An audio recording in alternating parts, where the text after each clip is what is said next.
Bonjour tout le monde. Aujourd'hui, je vous propose de décortiquer un peu les ponts diviseurs de tension. Donc, cette vidéo sera divisée en deux parties. La première partie sera un peu de théorie et la deuxième partie sera un peu plus courte et sera donc comme à chacune de mes vidéos la démonstration donc, du montage que j'ai réalisé hier, en l'occurrence ce boîtier. Donc concernant la première partie qui est la théorie, elle va être divisée en trois points. Donc le premier point sera la définition d'un diviseur de tension. Le deuxième point sera le principe de fonctionnement de celui-ci. Et le troisième point sera les calculs effectués pour définir la tension de sortie de chaque point du montage ici, ainsi que l'utilisation d'une loi en électricité pour appuyer les résultats des calculs réalisés pour ce montage.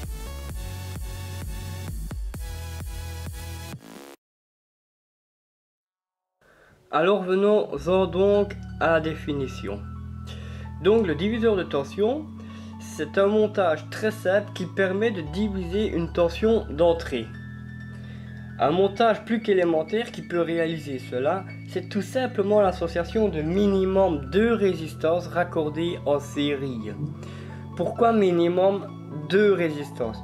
Tout simplement parce qu'une seule résistance ne serait qu'une charge raccordée donc à la source d'alimentation. D'où qu'il nous faut minimum deux résistances. Ce montage ici, il est réalisé à l'aide de trois résistances. D'où qu'il y ait trois sorties ici. Donc il est souvent utilisé pour créer aussi également une tension de référence ou comme atténuateur de signal à basse fréquence. Mais les atténuateurs de signal à basse fréquence seront réalisés et aussi bien avec des résistances et des condensateurs. Pour ça, je ferai une vidéo ultérieure pour vous expliquer cela, car je n'ai pas encore de connaissances par rapport à ce mode de réalisation, quoi. Donc ici, on va plutôt faire appel à un diviseur de tension qui sera lui réalisé à l'aide de résistance. Pourquoi tension de référence? Tout simplement, au travers du diviseur de tension, à ces différents points donc entre chaque résistance, on va retrouver une tension de sortie qui sera elle donc cette tension de référence. Du fait que cette tension, elle sera définie par le calcul qui va nous servir pour savoir quelle résistance placer dans telle partie du circuit pour avoir cette fameuse tension de sortie qui va servir éventuellement à alimenter une autre partie d'un circuit ou autre, tout simplement. Alors pour ce qui est du principe de fonctionnement, donc les tensions du diviseur sont reliées à la masse et les trois résistances, donc en l'occurrence celles qui m'ont servi à réaliser le petit projet ici. Donc ces trois résistances, déjà on va les appeler R1, R2, R3. Donc on verra ça sur le schéma après. Donc ces trois résistances sont connectées en série. Concernant le raccordement des résistances, au début de ma chaîne, j'ai fait une vidéo qui explique les différents modes de connexion et d'association des résistances. Donc pour résumer un peu, donc les résistances connectées en série, elles sont tout simplement raccordées l'une à la suite de l'autre. D'où qu'on appelle ce mode d'association raccordement en série. Donc une tension est donc appliquée en entrée sur ces trois résistances et la tension de sortie est mesurée aux bornes de R2 et R3. Donc fatalement, c'est logique du coup, vu que la tension aux sorties de la résistance E, donc qui est ici, la RE est ici, ben comme on voit, c'est 3 tiers, donc ce qui veut dire la tension mesurée à cette bande sera équivalente à la tension d'entrée du circuit, à la tension de la source d'alimentation. Donc les tensions divisées seront mesurées à toutes les résistances qui sont raccordées à la suite de la première, notamment ici à 2 tiers qui est la R2 et 1 tiers qui est la R3. Ça c'est la RE, R2, R3. Du coup, ici on va avoir une tension différente à celle-ci et à celle-ci. Et là on va avoir une tension différente à celle-là et celle-là. Et je vous montrerai tout ça lors de la démonstration tantôt. En ce qui concerne donc le calcul qui m'a servi à définir les tensions de sortie au niveau des résistances du diviseur de tension, on va déjà récolter toutes les données que nous avons pour pouvoir nous simplifier dans notre calcul. Donc la première donnée que nous avons, c'est tout simplement la tension d'entrée qui sera de 12 volts fournie par une batterie. Nous avons aussi la valeur des résistances utilisées qui seront 3 résistances de 220 ohms. Donc les tensions, on va les nommer, on va nommer la tension d'entrée U, la tension au niveau de la tension de sortie au niveau de la résistance 2 sera elle nommée U2 et la tension de sortie au niveau de la résistance 3 sera elle nommée U3.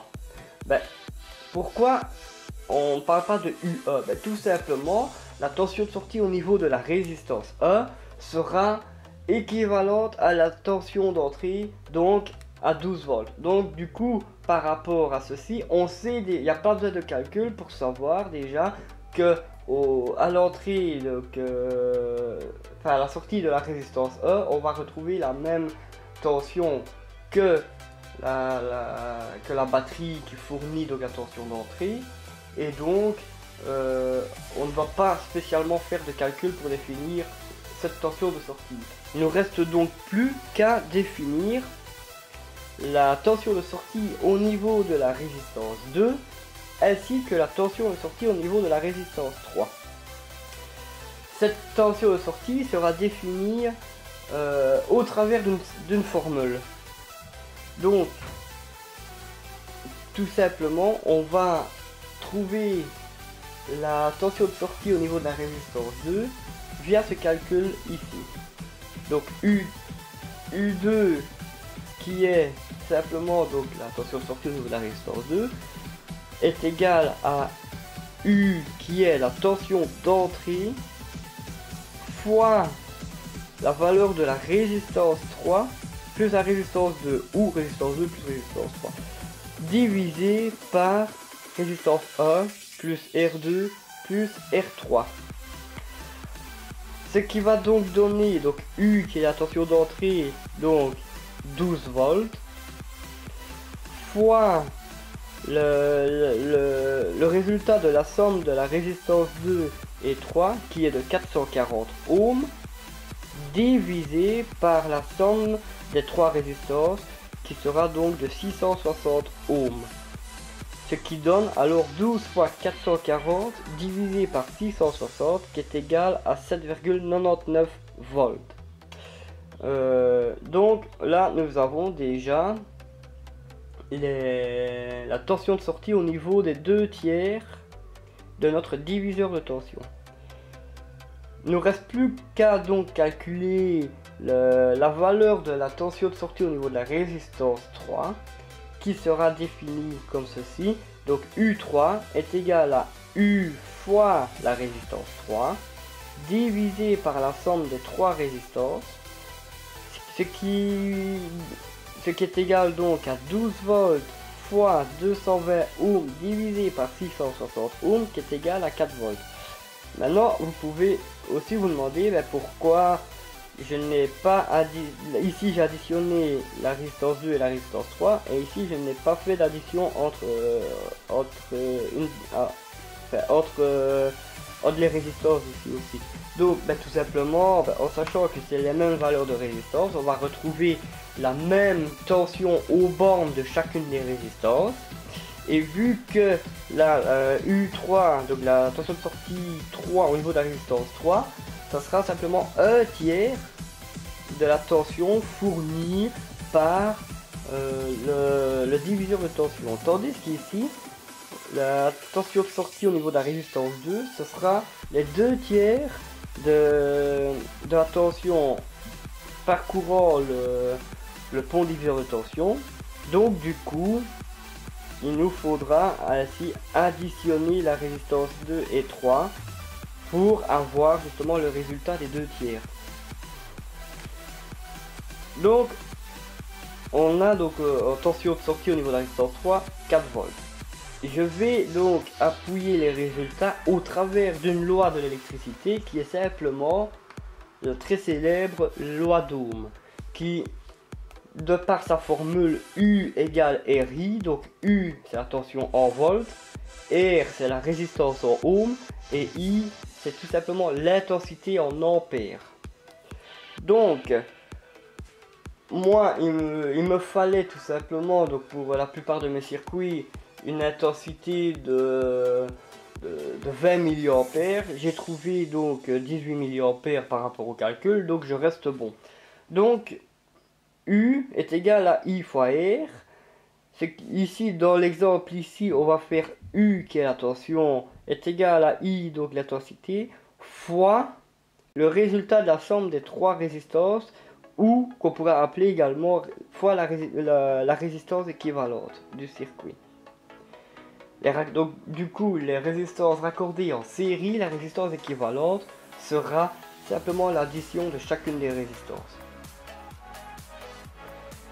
Ce qui nous amène donc à U égale à 18 mA ou 0,018 A fois 220 ohms plus 220 ohms plus 220 ohms.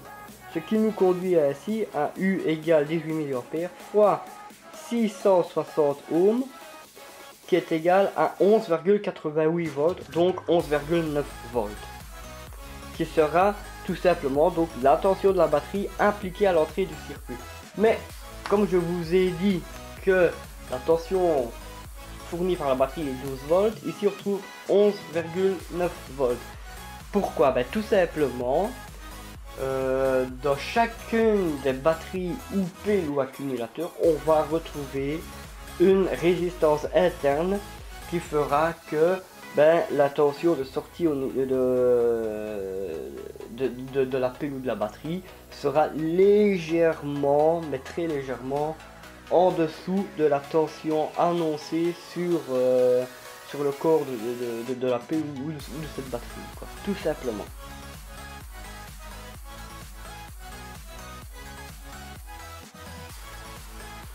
Voici donc le schéma de la réalisation que j'ai faite ici dans ce boîtier. Donc qu'est-ce qu'on va retrouver déjà? On va retrouver un interrupteur, une résistance de 220 ohms, une deuxième résistance de la même valeur et une troisième résistance de la même valeur. Ici nous allons avoir une borne qui sera raccordée à la batterie au positif, donc une borne rouge, donc la borne rouge se trouvant ici. Ici nous avons l'entrée ground ou négatif ou masse, qui sera cette borne noire, d'où ici que j'ai mis in. Là on va avoir la sortie 12 volts, donc qui est tout simplement la valeur des 3 tiers du pont diviseur de tension. Ici nous avons une borne de sortie 8 volts qui est tout simplement les 2 tiers, donc cette bande-ci. Et là, nous avons donc la bande de sortie de 4 volts, qui est la valeur du tiers du diviseur de tension. Et ici donc nous avons la borne grande qui reconduit tout simplement au négatif de l'alimentation d'entrée, donc qui est la borne noire ici tout simplement. Donc le courant lui il va se comporter de cette façon. En entrée donc on va avoir nos 12 volts ici, et il va déjà venir alimenter la borne de sortie au niveau des 3 tiers. Mais en même temps, il va venir traverser les 3 résistances ici pour repartir au négatif. En passant les 3 résistances, donc cette tension sera divisée et donc elle va être progressivement diminuée pour ainsi rejoindre, avant de rejoindre la polarité inverse. D'où donc cette tension sera divisée. D'où l'appellation fatalement de diviseur de tension. Donc ici, en sortie de cette résistance, en plus de rejoindre les autres résistances, le courant lui va repartir comme ça au niveau de la bande de sortie de 8 volts. Ici, donc le courant il est venu également de traverser cette résistance. Il va en même temps rejoindre la bande de sortie ici de 4 volts qui est 1 tiers. Et le courant lui va également traverser la résistance ici pour ainsi repartir sur le négatif de l'alimentation. On a une borne grande aussi également qui elle va venir rejoindre cette bande-ci de l'alimentation pour commencer tout ce qui est masse, tout ce qui est négatif et tout ça dans tous les circuits doivent être raccordés tout simplement ensemble. Donc je vais vous laisser place à la démonstration donc, du montage avec le boîtier ici que j'ai construit. Alors voilà, pour réaliser donc le test du boîtier ici, il va nous falloir fatalement une tension d'entrée qui sera donc notre batterie de 12 volts. Il nous faudra notre diviseur de tension. Il nous faudra des cordons de raccordement pour venir alimenter la batterie, pour venir raccorder la batterie sur le pont diviseur de tension. Et pour visualiser les tensions de sortie, on va avoir besoin de ce qu'on appelle un multimètre. Donc, je vais déjà raccorder donc la batterie sur l'entrée du pont diviseur. Donc, il n'y a pas spécialement, je veux dire, de polarité à respecter, mais c'est toujours, vu que ce ne sont que des résistances et que les résistances ne sont pas polarisées, mais pour le principe, on va garder donc les bonnes couleurs à chaque fois pour ne pas faire des erreurs de calcul, parce que bon, voilà, il y a un code de couleur rouge et noir. On va garder le rouge avec les rouges, les noirs avec les noirs, tout simplement. Donc on va déjà venir raccorder le positif de la batterie ici sur l'entrée positive du diviseur de tension. Là, on va maintenant venir raccorder le négatif de la batterie sur l'entrée négative du diviseur de tension. Voilà. Et donc ça, je peux reculer maintenant. Et donc je vais allumer. Voilà, donc là c'est allumé. Donc ici on voit que nous avons donc les 3 tiers, donc ce qui fait qu'on a 12 volts ici. Ici nous avons les 2 tiers, donc on a 8 volts ici. Et ici on a 1 tiers, donc 4 volts. La bande grande ici c'est simplement le négatif. Hein, donc lors des mesures, on devra automatiquement avoir, pour toutes les mesures, on devra avoir la boîte de touche noire du multimètre branchée dans cette borne là et qui restera dedans le temps qu'on mesure les autres bornes avec l'autre boîte de touche du multimètre. Donc ici c'est allumé. Je vais allumer, donc mettre le voltmètre sur le multimètre pardon sur mesure de tension continue parce qu'on n'est pas sur de l'alternative, donc on va se mettre sur du continu. Donc c'est une batterie de 12 volts, je me mets sur l'échelle juste au dessus sur le multimètre qui est donc 20 volts ici. Donc je me mets sur 20 volts, voilà. J'allume le multimètre.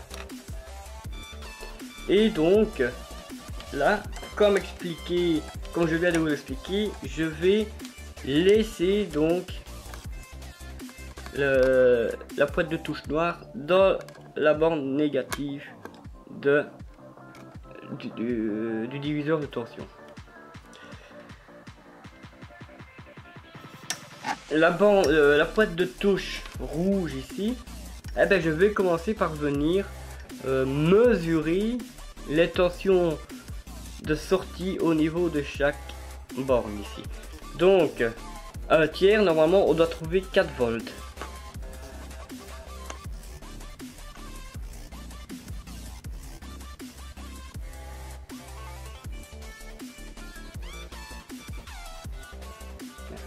Il n'y a pas un contact froid ici.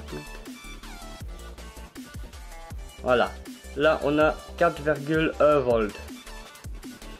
Ici, donc, maintenant, je vais venir mesurer les 2 tiers. On va retrouver normalement 8 volts. Hop. Voilà, 8,3 volts. Tandis qu'ici, aux 3 tiers, on va retrouver la tension d'entrée qui est fournie par la batterie, à savoir 12 volts. Voilà, on a 12 volts et demi.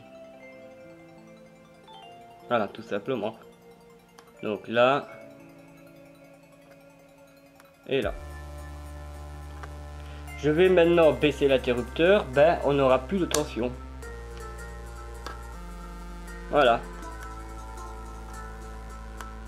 Parce que j'aime bien toujours avoir un interrupteur qui va couper le circuit, on ne sait jamais, mais pour moi c'est une sécurité à avoir dans chacun des projets que je réalise, quoi. Donc voilà un peu pour ce qui est donc de ce diviseur de tension. J'espère que ça vous a plu, j'espère également avoir été assez compréhensif dans mes explications. De toute façon, ben, vous pouvez, si vous avez des questions, venir me les poser via les commentaires de cette vidéo. Et pour la suite, ben, je vous donne rendez-vous pour les prochaines vidéos de la chaîne Proto Électronique. Voilà, bye.